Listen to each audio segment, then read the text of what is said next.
All right, greetings, Damon and Anandi. Welcome to Meet the Changemakers. Thank you. Anandi, what makes Guyana the most food secure place in the world? Guyana is able to feed all of its residents without any imports Okay, through 7 different categories. 7 categories. Yes. Okay, let's go through that. Rice, sugar, um, what is it?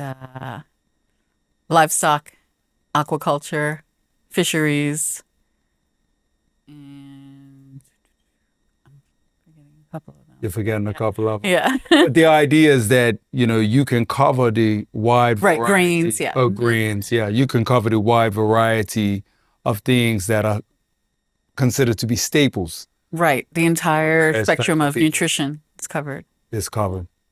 And how did it get that way? It was developed. There was a lot of money recently through the oil.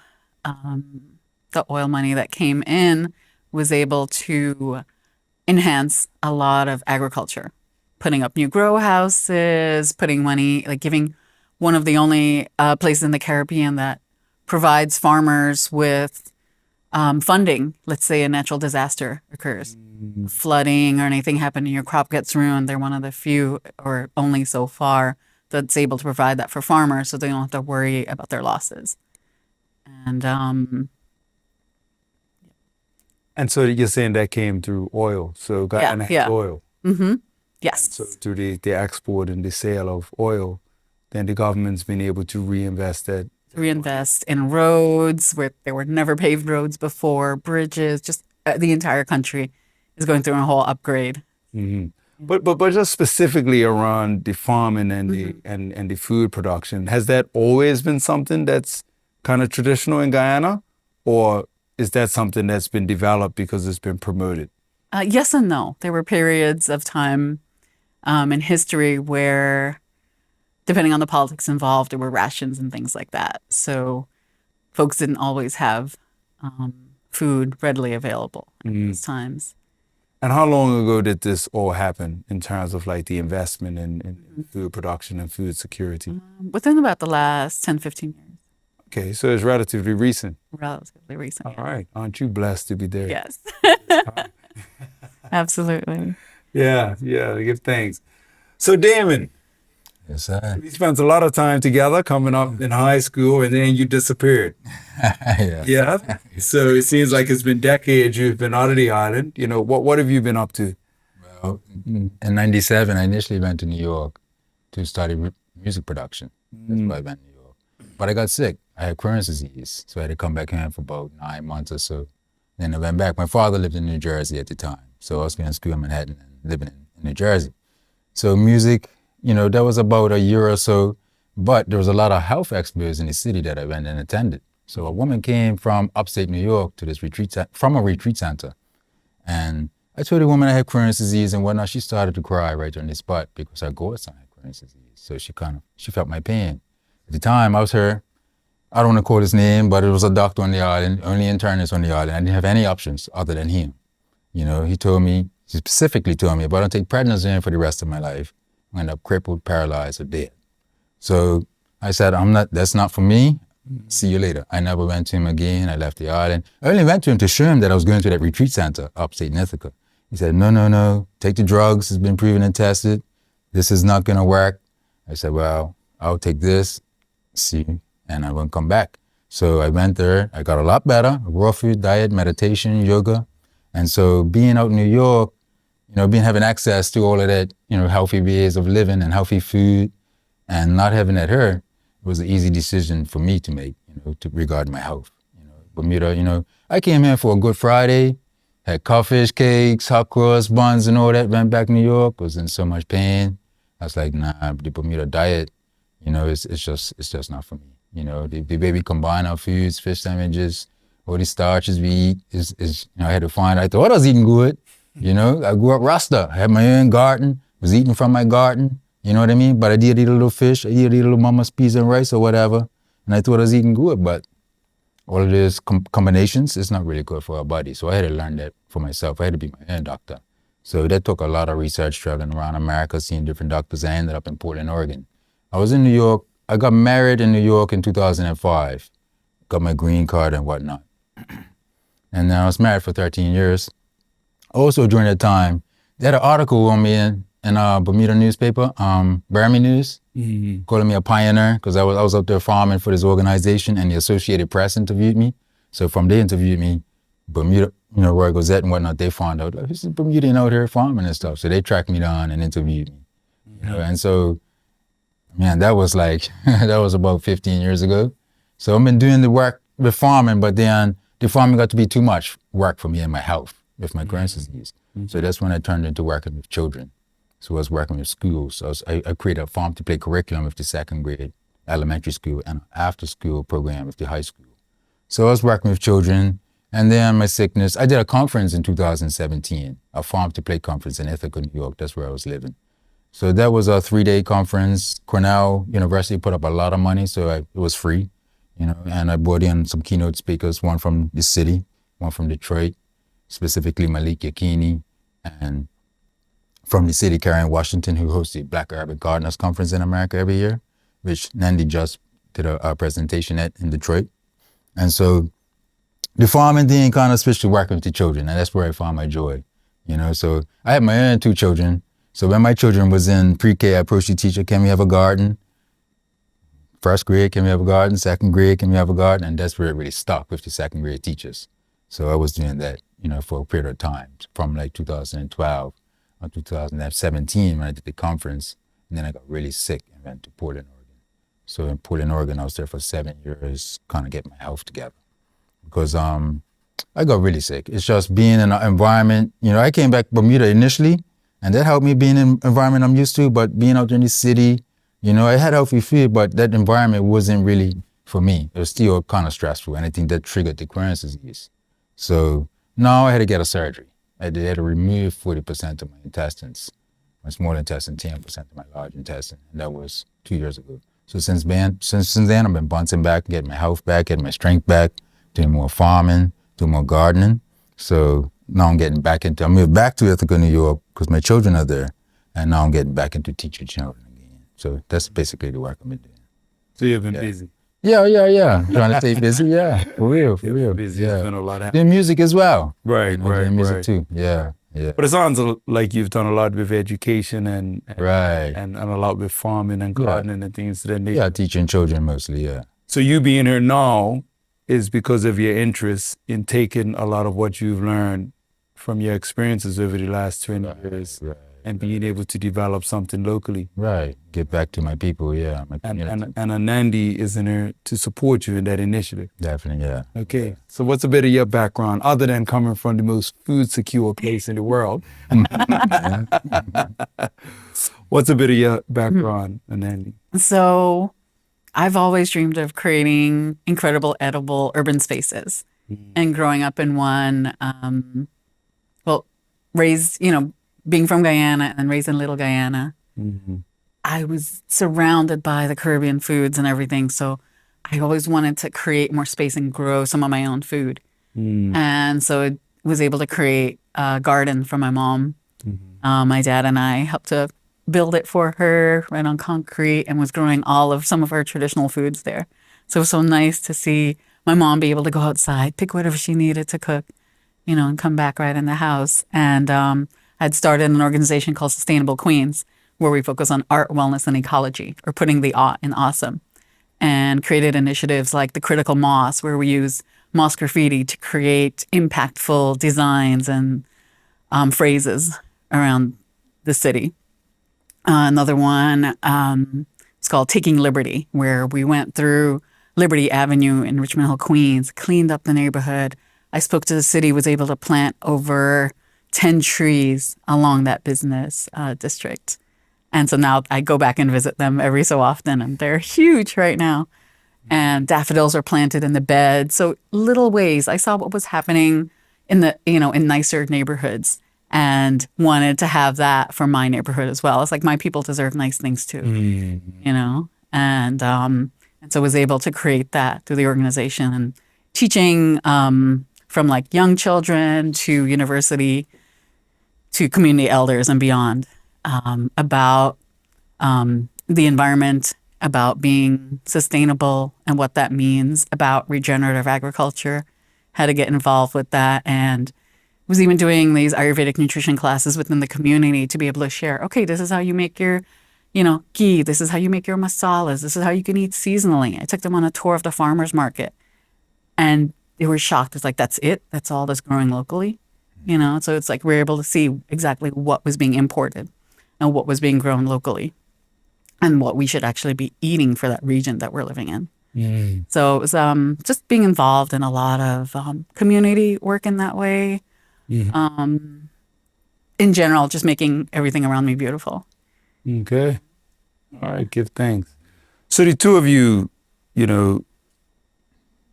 your education, is it primarily experiential, or did you guys focus on certain courses or different institutes or anything to develop the knowledge you have? Because I hear about all the things that you're teaching, but where did that come from, and how did you develop your capacity to for me, it was all experiential from young. Mm-hmm. Had a garden. I'm from Davos Hill. I had a garden on there. I would cook a pot. My cousin was a fisherman. He had some fish, and everybody would come and collect it. I'll feed 15, 20 people from one pot, right from my garden. So you can't get more farm to plate than that, you know what I mean? So, and then my garden was a little area from my house. So walking from my garden, I'll go straight from Berkeley, straight to my garden. That was my sanctuary. And then on my way from my garden home, I'll see somebody's granny or a cousin, oh, you want some carrots or you want some broccoli? And so I'll be sharing it to the elders in the community and teaching the young children about how it grows and whatnot.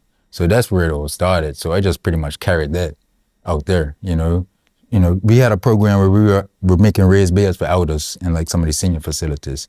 I wasn't only making gardens for schools, but community centers, you know what I mean? Different people and not just in Ithaca, I'll travel out to other places like Rochester or Syracuse that are nearby.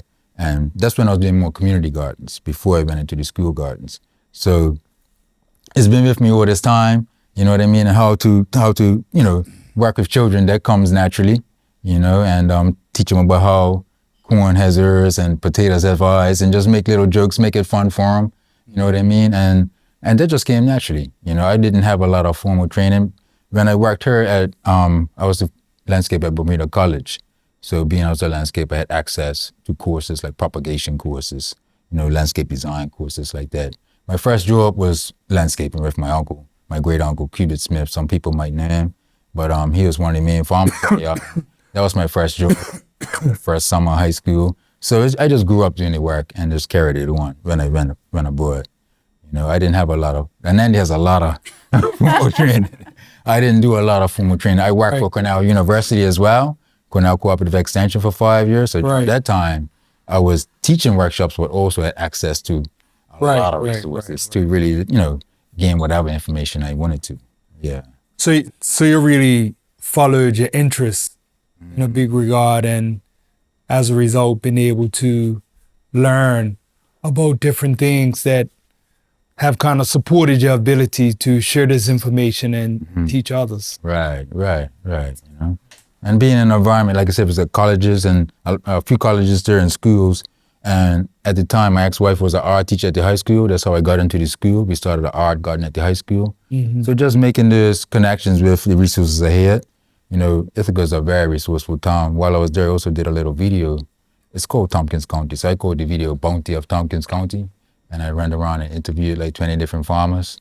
And people were doing everything out there, making cheese.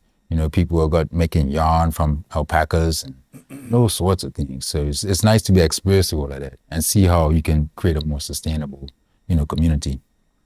And I mean, this is how we did this for decades, for centuries. Right. For experiential.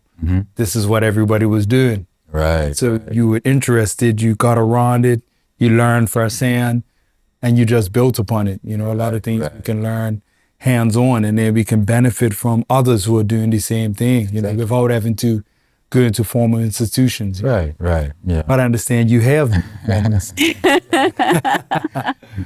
So what's your background? Yes, so I have studied at farm school in New York City. various different permaculture courses, both in the U.S. and the Caribbean. I've also taught I did the permaculture teacher certificate as well, and I've been teaching around the world on different farms and different courses in herbalism, health and wellness, mental health and wellness, which is so important for our communities as well. This is all connected. Right. And various other courses in terms of green infrastructure, clean water, if we're going to build sustainably and healthy. I want to know the details and how that's done versus just hearing somebody talk about it. Mm-hmm. All right. Yeah, lots. There's a lot more, but that'll leave it. Mm-hmm. Yeah. So in terms of permaculture, how would you describe that to someone who's listening right now? Yeah, so permaculture is earth care, how we care for the earth, people care, how we care for one another, and future care. What are we doing to provide resources for the future? And so how we live in harmony with the environment and everything, all the beings on this planet.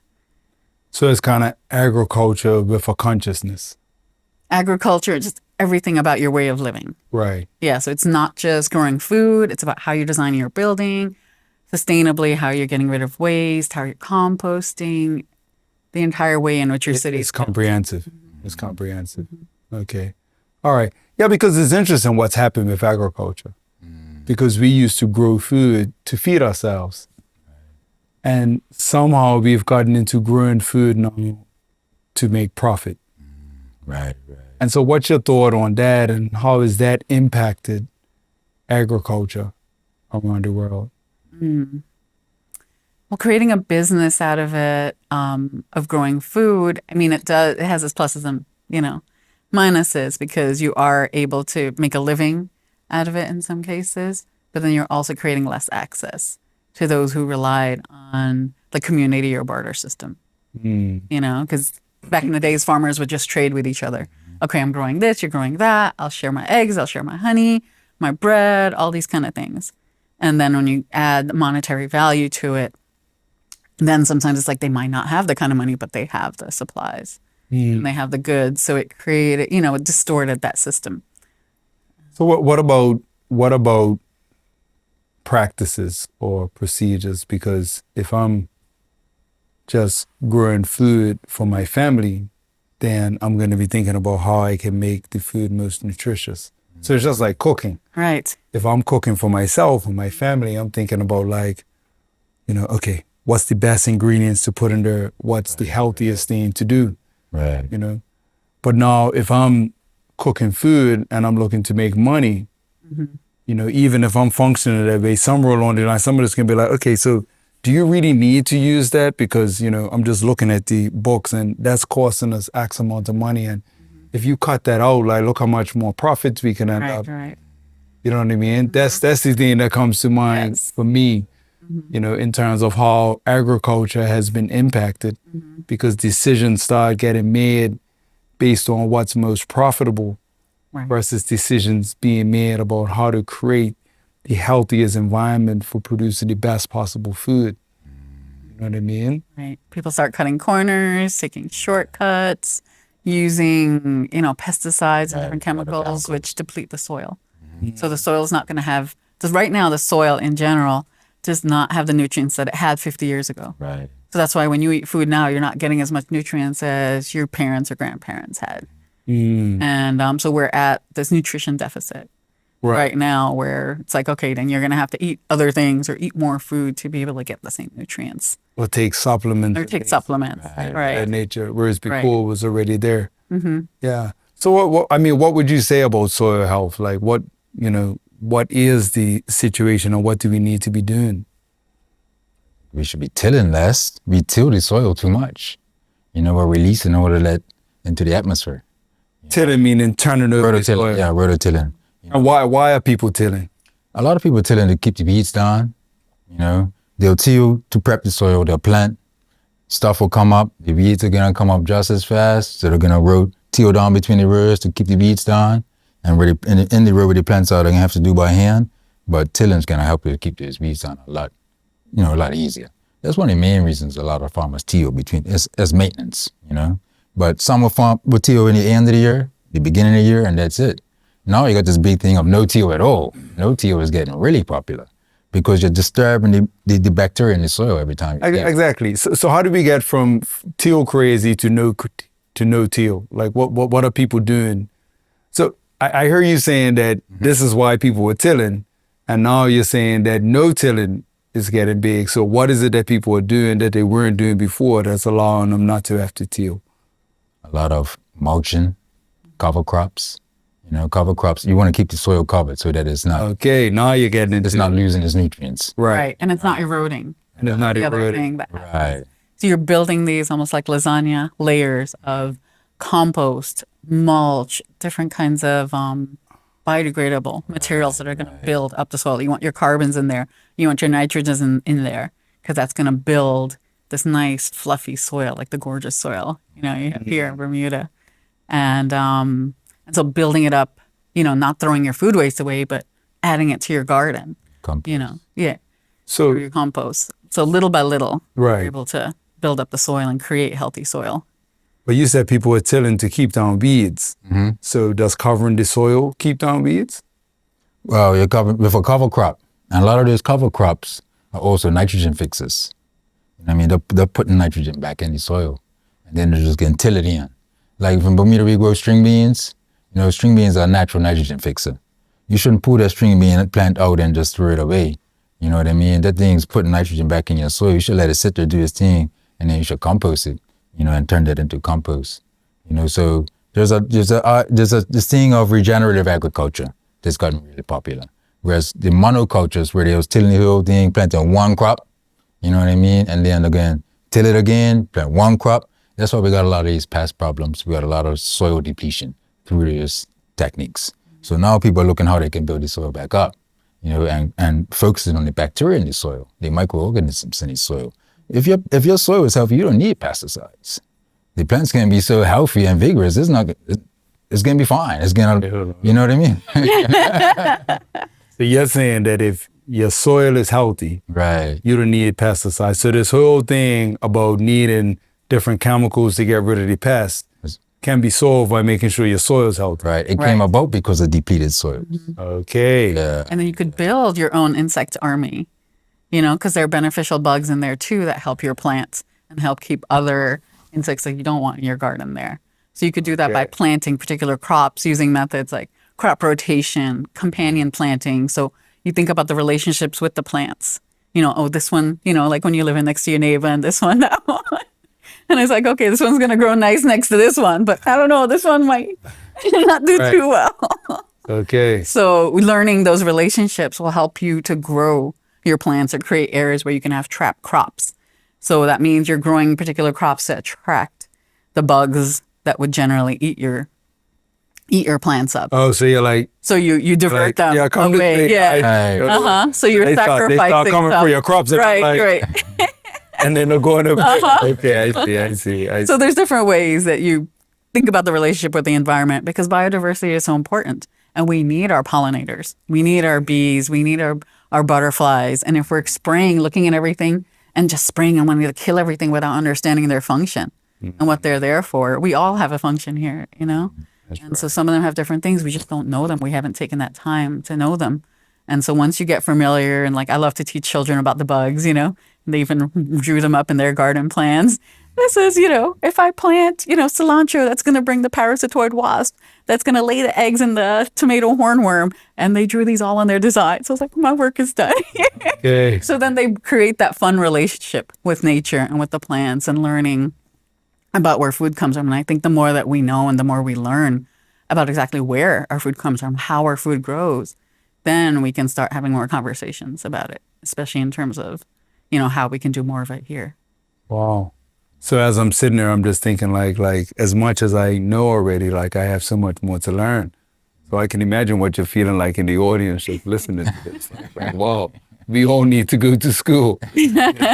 Are you setting up a school here? Yeah, that's actually, Oh, that's all good. that's one of the goals here. Right. Yeah. Yeah, that's a good thing. So it's almost like good bacteria, bad bacteria. Right. You know? Or somebody would say like, oh, you need to cut out calories. And then somebody else says, well, calories are your friends. You know what I mean? And then I heard someone, recently in a presentation, someone was saying about cholesterol. And then we talk about, cholesterol is not good for you. And it's like, well, cholesterol is needed for all your reproductive functions and your sex organs. Right. So the more we, right, understand or overstand nature, right, and all the different players in it, then the better we're able to work with it. So we don't find ourselves like loading up with bombs and guns and we want to kill everything. You know what I mean? Now we're more like, okay, so we understand what they're doing. Let's just get them to play their role over here. We understand what they're doing. It's a film on Netflix called Big Little Farm or something like that. Yes. Yeah, and it's interesting because they went through that journey Right. of like, they started and it's like, this is a problem. And then they realized, well, hold on, that's actually preventing this from happening. Right. And then something else came and they were like, oh, this is a problem. Right. You know what I mean? So, and then they said, well, no, we don't need to kill them because they actually take care of this. And then at the end of the day, they just found out that nature just has a way Right. of working. Because what's interesting, if we leave land alone, everything just grows. Oh, yes. Mama Nature will take over. It just grows. Nobody's tilling anything. Right. Nobody's making nice, neat rows. Nobody's doing anything, but stuff's just growing. Yeah. Everything's abundance. just growing. Yeah, for You know real. what I mean? So, yeah, it's interesting. So, yeah, learning to work with nature. I mean, that's why the Living Green Expo was created. Was so thankful that you guys were able to come down and be a part of it. But it's helping us to realign with things that have been a strength for us, like in the past. You know what I mean? Because we were food secure in Bermuda, because everyone had their own gardens. Right. We had chickens. You know what I mean? People had different cattle or livestock. And if you didn't have it yourself, then the local farm, someone near to you had it, and you were able to barter and exchange. Somebody would show up in your family. Oh, look, here's some of that. Oh, thank you very much. I just needed some of that. Oh, by the way, I got potatoes, or I have carrots, or, and I remember my dad used to put me in the wagon with all the corn or the carrots or the broccoli and cauliflower and all the things that we grew in the garden.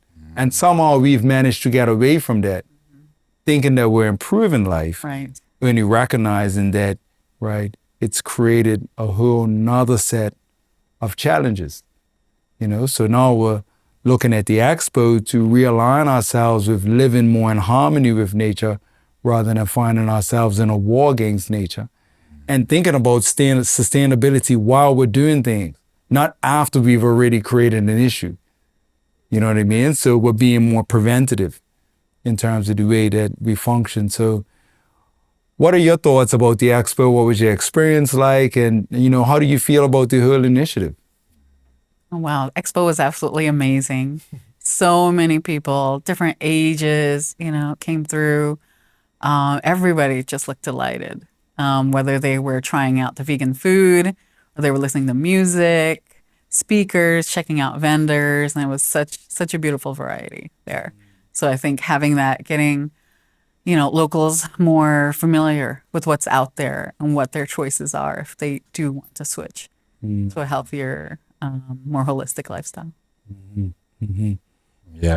I think it was nice that it was at the same location as the agriculture exhibition, Okay. because a lot of people look forward to that. You know what I mean? And so they came with the same type of, just hope to learn something new about nature, make that connection to nature in some way. I had my auntie was there. She was all over, checked out. She came to see me talk, but she checked out everything. Okay. You know what I mean? And she really enjoyed herself. You know what I mean? So it's nice to see people being exposed to something new, you know what I mean? And enthusiastic about it, because, I was teased up Barkley for being a farmer.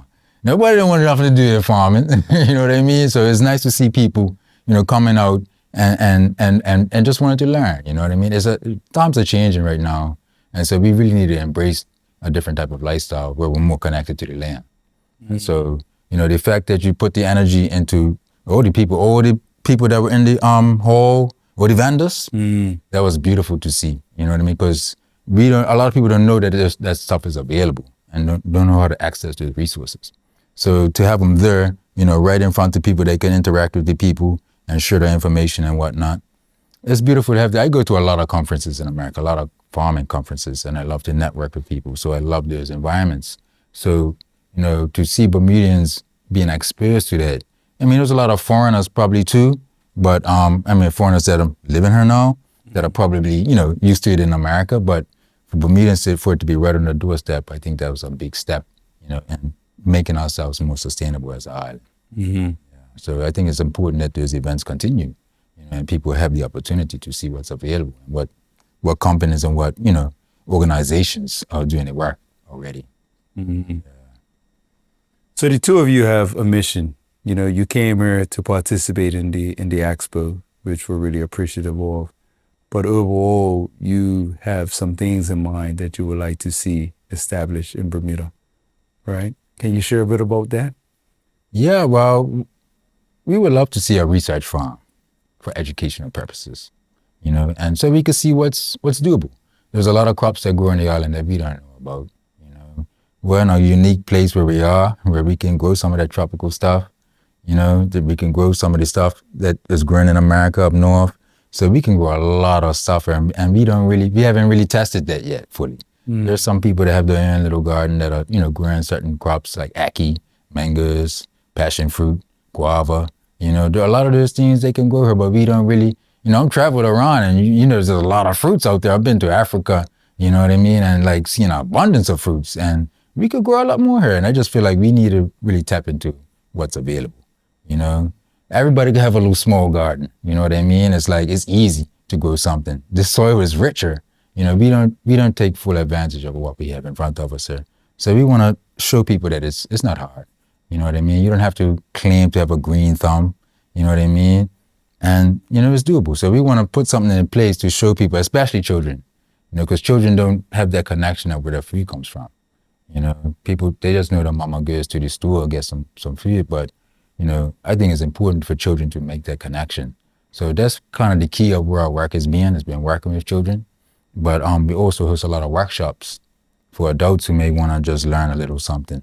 So we want to be able to educate people, give them the basic information they need, and supply resources, seeds, tools. I know there's a lot of restrictions on bringing seeds or whatnot to the island, but we really need to change and embrace a type of lifestyle that can help us to sustain ourselves and stop being reliant on import so much.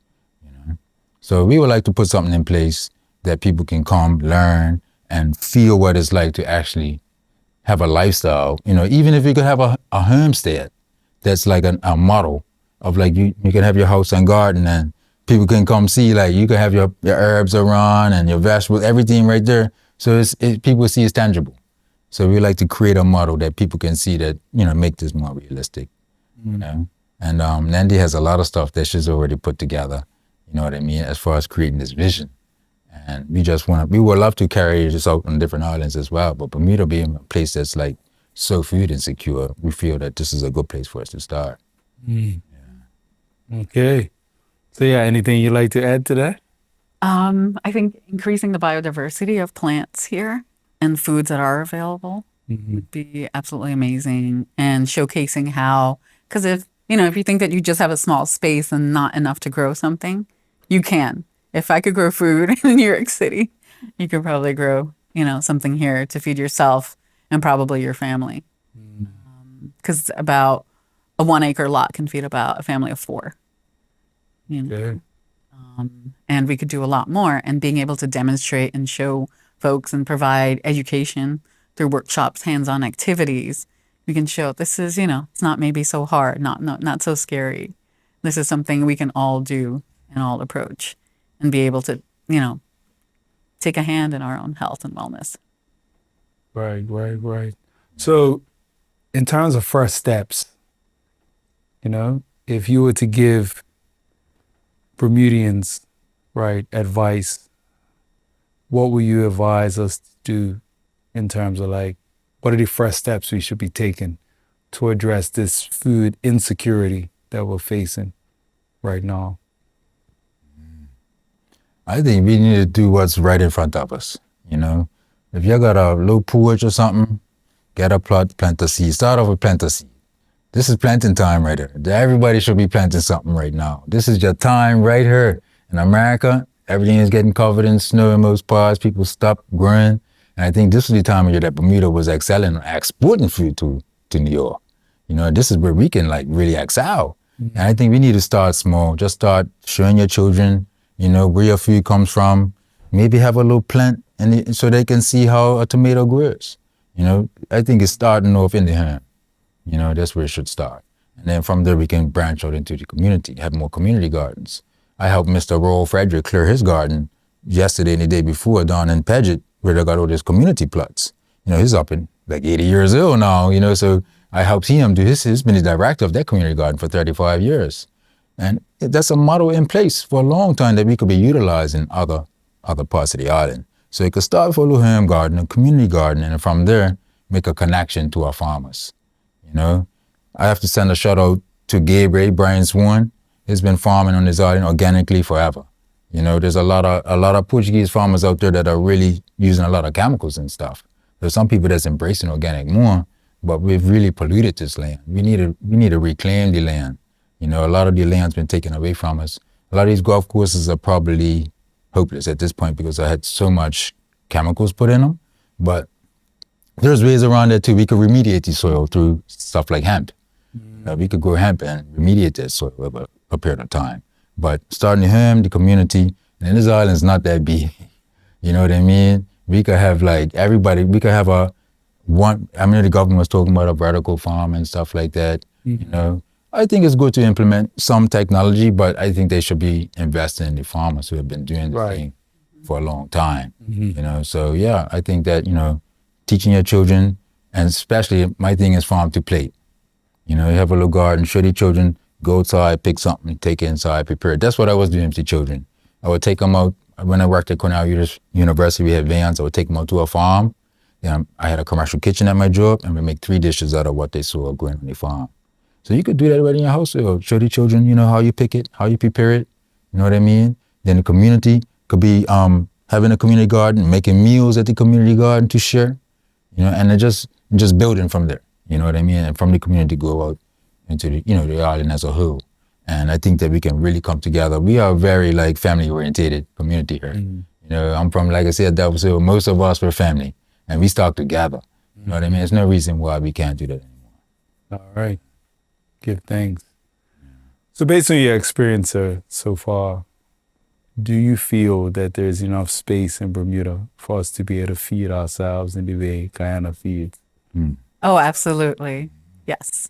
Yes, there are lands that are not being used right now. There's spaces, I look at everybody's gardens and front yards, and it's like, okay, you could have a nice, you know, little space here to grow a little food. And if everybody just takes that on, and maybe even like a 5x5 or a 10x10 plot, you know, you don't want to give up all your lawn maybe. But yeah, I think it's absolutely possible here to do it because it's not a huge population. You know, as an island nation, it's very important.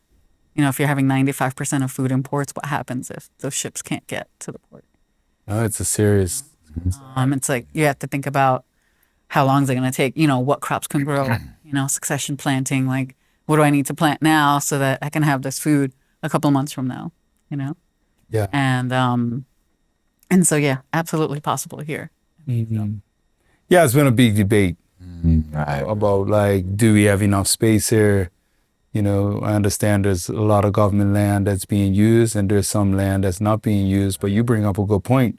There's a lot of grass, you know what I mean? So Garen Simmons, you know, is someone who speaks a lot about that.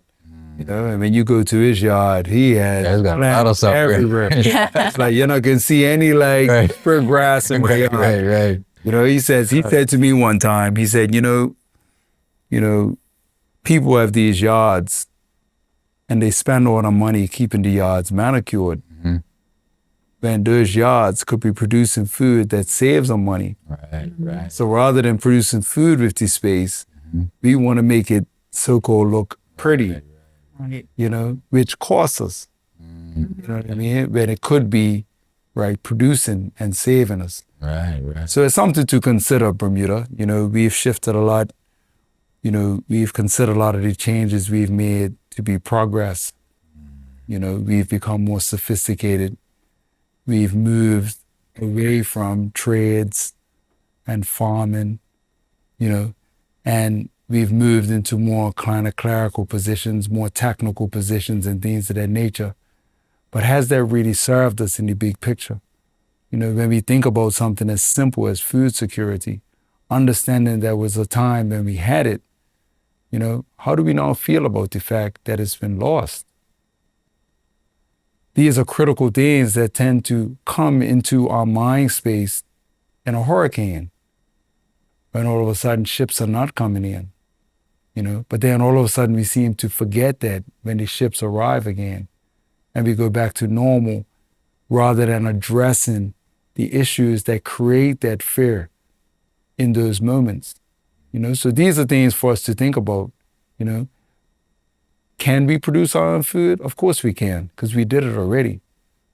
And with that in mind, there's no reason why we're unable to do it again. And I thank you guys for coming and sharing your experience and sharing all your training and your credentials with our community and being willing to help us with addressing this problem. You know, it's great. I'm going to do my own study and research on Guyana. And it looks like there was leadership behind that said, this is an important issue for us to address as a country. You know, and they had that money that could have been invested in anything. And that's just like all of us. We have money that we can choose to invest in anything. But what are we investing it in? Mm-hmm. That's something for us to think about. In Guyana, you chose to invest in food security. And now you have it. And as a result of that, people don't have to worry about where the sustenance is going to come from. Mm-hmm. You know what I mean? Or who's going to come to save you. Right. Because you save yourselves. Mm-hmm. You just take one stroll through the Guyana and any of the markets in town. And you realize you can see the absolute abundance that's available there. Anything grown by farmers. Okay. And you guys must be feeding the world. We probably could. You probably could. Yeah.